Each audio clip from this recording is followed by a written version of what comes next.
How did FlexCoat begin? Well, let's see. I had gotten into building custom rods, and I was traveling a lot. You know, back then I was teaching school, so I had off 3 months. Back in those days, we had off a full 3 months.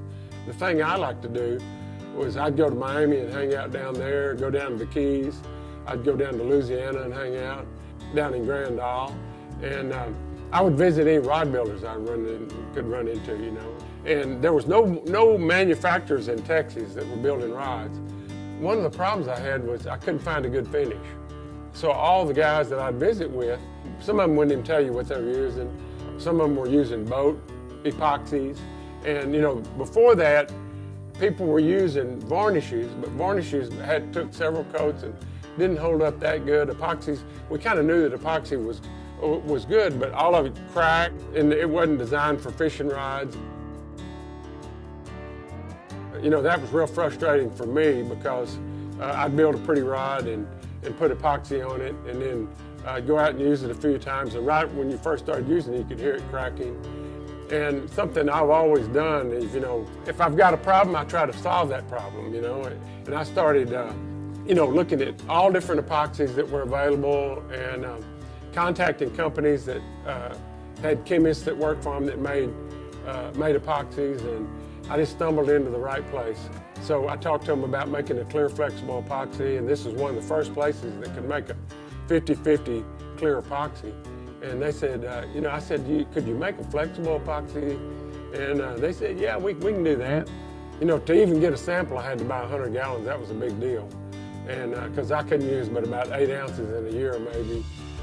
And so I went ahead and bought the 100 gallons, and the shipment came into me, and I put it in my living room, and I had some little 1 ounce bottles, and I packaged up these little 1 ounce bottles of epoxy.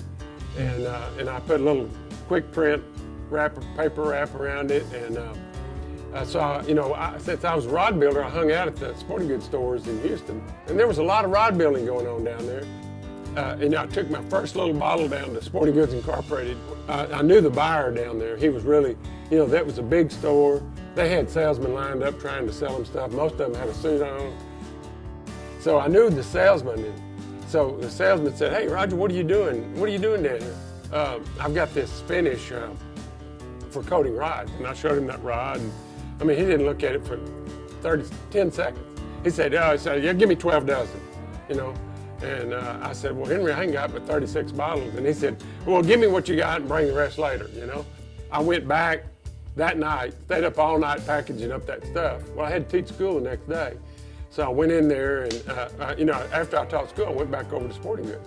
Well, when I got there, all the salesmen said, Roger, where you been? Where you been? We sold all that stuff by 11 o'clock.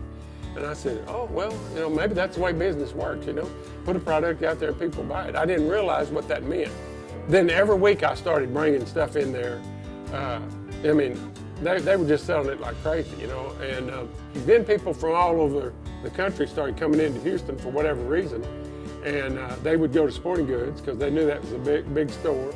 And they would buy the finish and take it back to Miami and California and New York.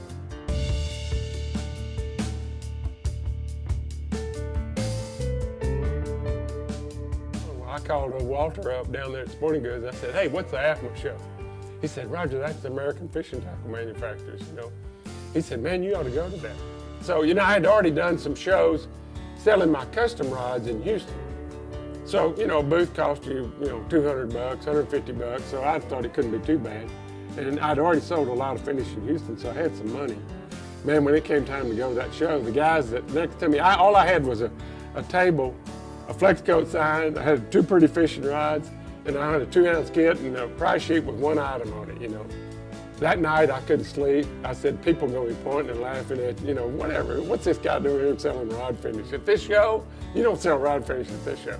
Well, the next morning when I came into that show, I walked in 100 yards from my booth, and I could see a bunch of people standing around down there, you know. So when I got there, they were standing around looking at my booth. And what it all amounted to was the whole world was looking for rod finish, and I had it. And so that's the start of FlexCoat. And we've been in business 40 years now.